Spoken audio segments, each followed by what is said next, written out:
हम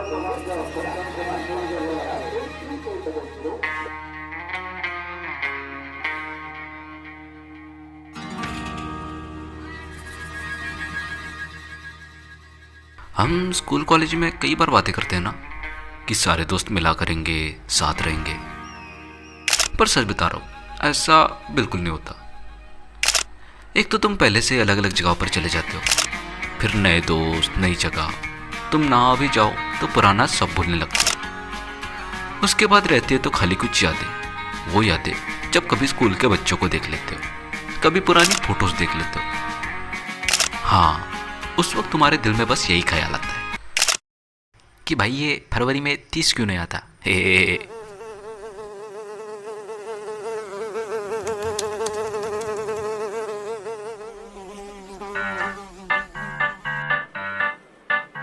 12:01 बजे का वक्त था और धूप में अपना हीरो चले जा रहा था। 4-5 साल बाद अपना हीरो ऑटो में बैठने वाला था, पर घर के पास कोई ऑटो आ ही नहीं रही थी। 15 मिनट बाद अपने हीरो को ऑटो मिली और उसे एक बात पता चली कि इन सालों में साले ऑटो वाले बदले ही नहीं यार। खूबसूरत लड़कियां बैठी थी पीछे और उल्लू के बट्टे ने मुझे आगे बैठा दिया, वो भी आधी तशरीफ पे।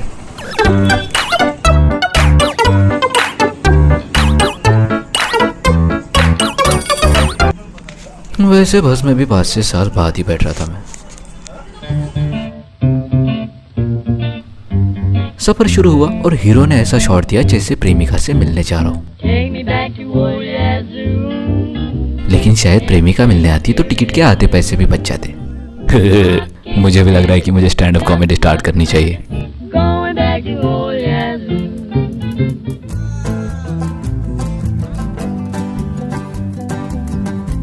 गाड़ी बल्लारपुर से निकल रही थी और पेपर मिल की इतनी गंदी बदबू आ रही थी, मैंने मास्क पहन लिया और मास्क के अंदर भी बदबू आ रही थी। पेट मेरा गड़बड़ कर रहा था यार। मैं सोच रहा था मुझे इतना लंबा जाना है, मैं जाऊंगा कैसे। भगवान बस किसी खूबसूरत लड़की के सामने उल्टी मत करवा देना। ऐसे तैसे कर मैं चंद्रपुर पहुंच गया, जहां से मुझे दूसरी बस पकड़नी थी।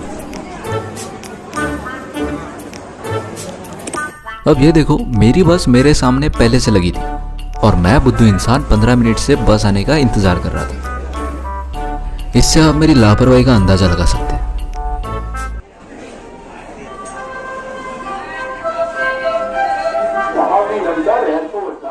इतना लापरवाह कि मैं तो यह भी बताना भूल गया कि मैं जा कहाँ रहा हूं।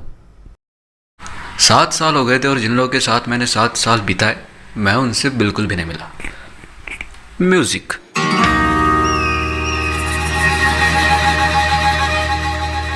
ये मेरा दोस्त सुमन, हमारा कोको, इसने अपनी सिस्टर के वेडिंग का इनविटेशन भेजा था।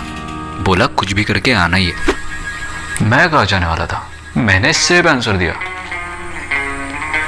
कोशिश पूरी करूंगा। और मौज मस्ती में भूल भी गया। एक दिन मुझे याद आया तो मैंने अपने दोस्त कटप्पा को मैसेज किया, कटप पे तू कोको वाली शादी में जा रहा है? वो बोला तू आएगा तो जाऊंगा। भैंजो को बोला तू आएगा तो जाऊंगा। यार पकड़, तू आएगा तो जाऊंगा। अब 7 साल से मैं किसी रियूनियन प्लान का हिस्सा नहीं था, तो मैंने कहा कोकी, मैं जिनका नाम बताता हूँ उनको इनविटेशन भेज। और उसके बाद फॉरवर्ड। दादा नागभीडवरून चालली का?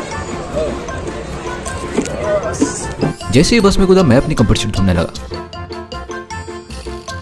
हाँ नहीं यार, इसमें तो मेरी पीठ की टांग लग जाएगी। ये ट्राई करता हूँ। हाँ ये ठीक है, लेट भी सकता हूँ। ला ला ला ला ला। ये देखो मैंने चिक्की भी ली है, भूख लगी तो खा जाऊंगा। वैसे चुंगम तो है ही।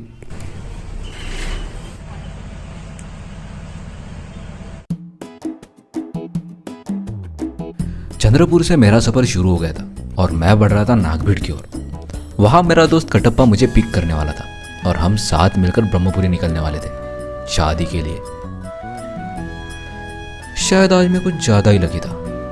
मौसम ऐसे बना था जैसे बारिश और धूप के बीच में कुछ।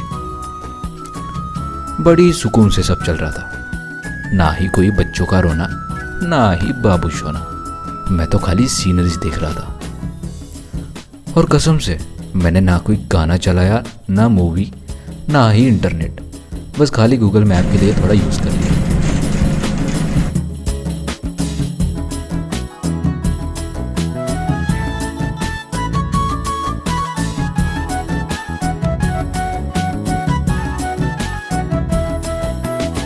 अपने घर से 120 किलोमीटर दूर में पहुंच गया था और जैसे ही कटप्पा का गांव पास आने लगा मैंने चिक्की खा डाली। इसलिए नहीं कि भूख लगी थी, इसलिए कि कटप्पा ना खा जाए। जैसे ही नागभीड़ के पास पहुंचने लगा बाल ठीक किया, चश्मा लगाया और कटप्पे को कॉल करके बता दिया।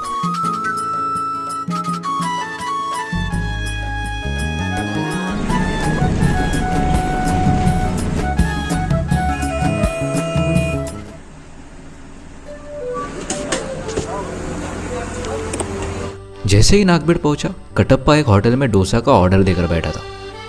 कैमरा के सामने साला शाय बन रहा था और एक मैं था जिसने कटप्पा ना खाया करके सारी चिक्की खा डाली। लेकिन सच बता रहा हूँ डोसा बहुत घटिया था।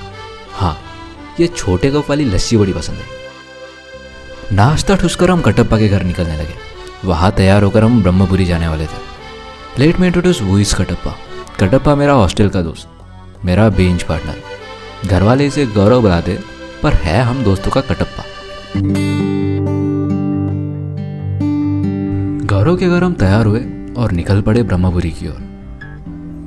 मुझे बिल्कुल भी नहीं लग रहा था कि मैं अपने घर से बहुत दूर आ चुका हूं। सालों बाद में कटप्पा से मिल रहा था और वो बिल्कुल भी नहीं बदला था। सेम वही फीलिंग आ रही थी जैसे हम हॉस्टल में रहा करते थे। हॉस्टल में हम दोनों ने कई सारे कांड साथ में किए। हॉस्टल की खिड़की तोड़कर मधुमक्खियां उड़ाना हो या रात में स्टॉप रूम से लैपटॉप लेकर फिल्में देखना, बहुत सारी यादें। बिल्कुल भी नहीं बदला कटप्पा। साला दिखाता नहीं पर अंदर ही अंदर अपने आसपास के सभी दोस्तों की केयर करता है। खैर वैसे हम दोनों ही नहीं थे, हमारी स्टोरी में एक और हीरो था। हम दोनों बैंजो भमीर और वो हमारा भुवन बम। हमारा दोस्त बैंजो जो ब्रह्मपुरी पहुंचकर हमारा इंतजार कर रहा था। सालों बाद हमारी जोड़ी एक साथ थी। एक पल के लिए तो मुझे ये सपना ही लगा।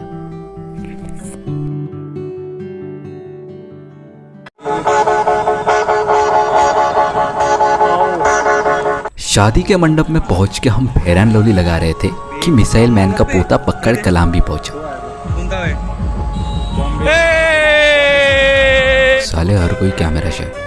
अज्जू लोखंडे हमारा आयरन मैन। हम बाराती वाले रूम में पहुंचे जहां एसी था, जो बिल्कुल वैसी लग रही थी जैसे हमारे हॉस्टल के कल्चरल प्रोग्राम की मेकअप वाली रूम। जहां पहुंचकर हमारी पुरानी बातें शुरू हो गई।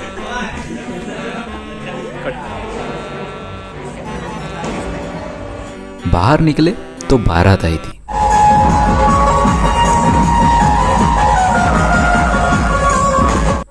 लोग नाच रहे थे तो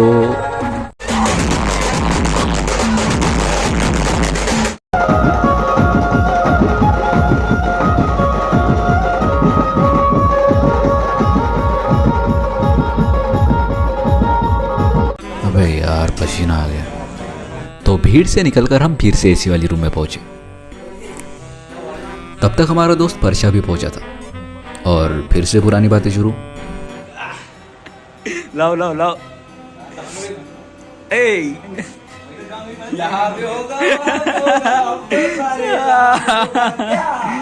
साला हमें कौन था? हरी हरी हरी हरी। कह रहे थे शादी शुरू होगी तो हम बाहर आए।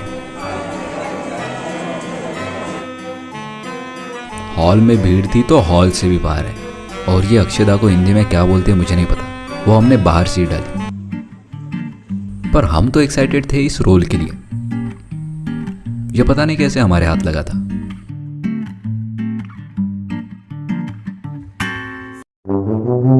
हमने रोल फैला दिया और इंतजार कर रहे थे लास्ट अक्षदा का।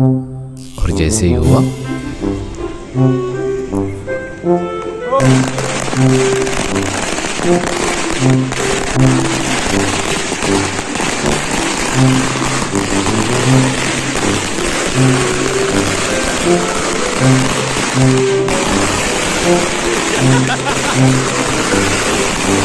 साला कधी गाडी तू तर साला हे होतास का म्हणते जापानीज ऑन शॉंग ब्लर फिर हम ब्रह्मपुरी की सड़कों पर भटकने लगे। घूमते घूमते याद आया कि हमें गिफ्ट भी लेना है, तो हम गिफ्ट के लिए भटकने लगे। संडे आवारा हो ठीक आहे हे वॉचेस आहे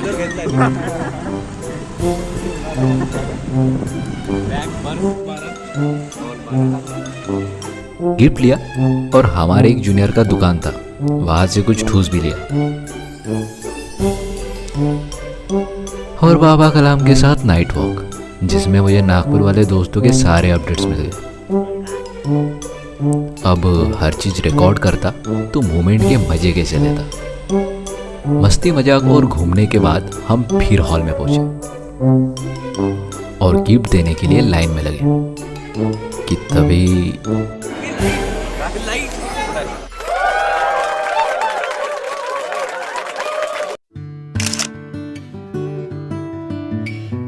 और ये हमारा कोको, दुल्हन का भाई, बेचारा बहुत बिजी था आज, पर साला ये बहुत लंबा हो गया बे।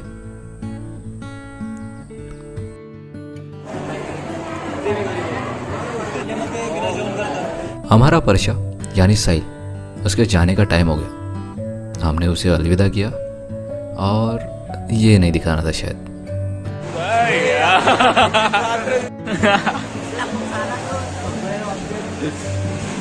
इस सारे समय में हॉस्टल के बाद और इस रियूनियन तक की मैं सारे बातें भूल गया था।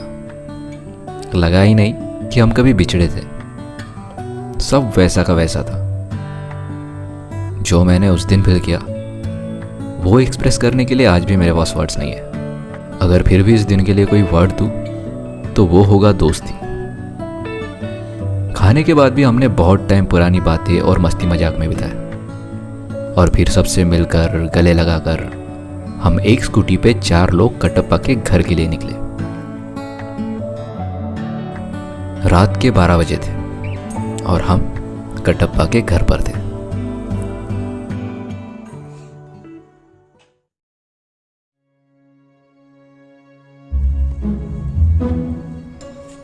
सुबह हो गई और एक एक करके सारे महापुरुष जागने लगे। बैंजो सबसे पहले उठा था और एक एक करके हम सब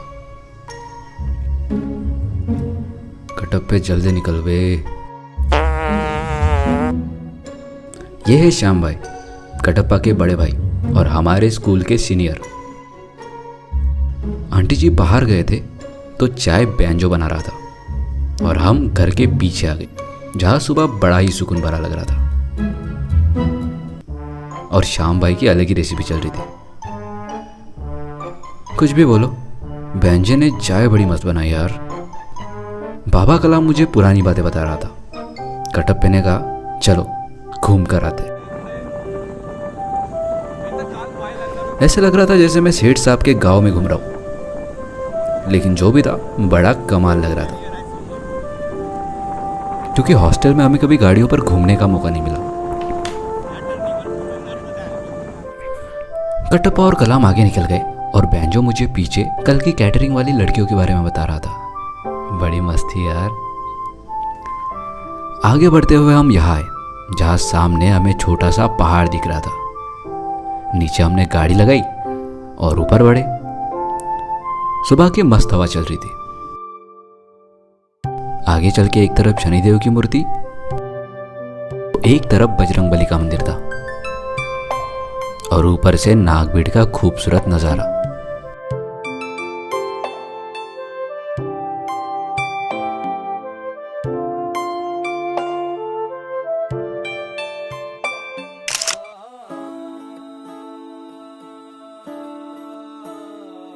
नीचे आकर एक मस्त टपरी पर हमने नाश्ता किया और वही पुरानी फेवरेट लस्सी। हमारे वापस जाने का वक्त हो गया था, पर आंटी जी ने साफ साफ कहा कि तुम खाना खाए बिना कहीं नहीं जा रहे। हम सब ने खाना खाया, तस्वीरें खींची और बस स्टॉप की तरफ निकले। मैं लौट रहा था, पर साथ में बहुत सारी यादें लेकर जा रहा था। हम हमेशा सोचते कि स्कूल वाली लाइफ हमें फिर से जीने को मिले, पर ऐसा नहीं होता। लेकिन कल जब मैं अपने सभी दोस्तों के साथ था, मुझे लगा मेरी वही पुरानी लाइफ चल रही है। ये सब क्या था, क्यों था, मैं क्या फील कर रहा था, बता रहा हूं ना। मैं इस वक्त इसे एक्सप्लेन नहीं कर सकता, पर जो भी था वही था, दोस्ती, हमारा दूसरा घर।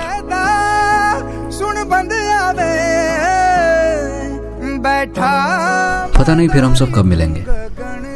अब भी बहुत सारे दोस्तों को मिलना बाकी है। हमेशा प्लान बनते हैं, कैंसिल होते हैं, और इसमें किसी की गलती भी नहीं है। सब बड़े हो गए, सबकी जिम्मेदारियां बढ़ गई, और शायद यही लाइफ है।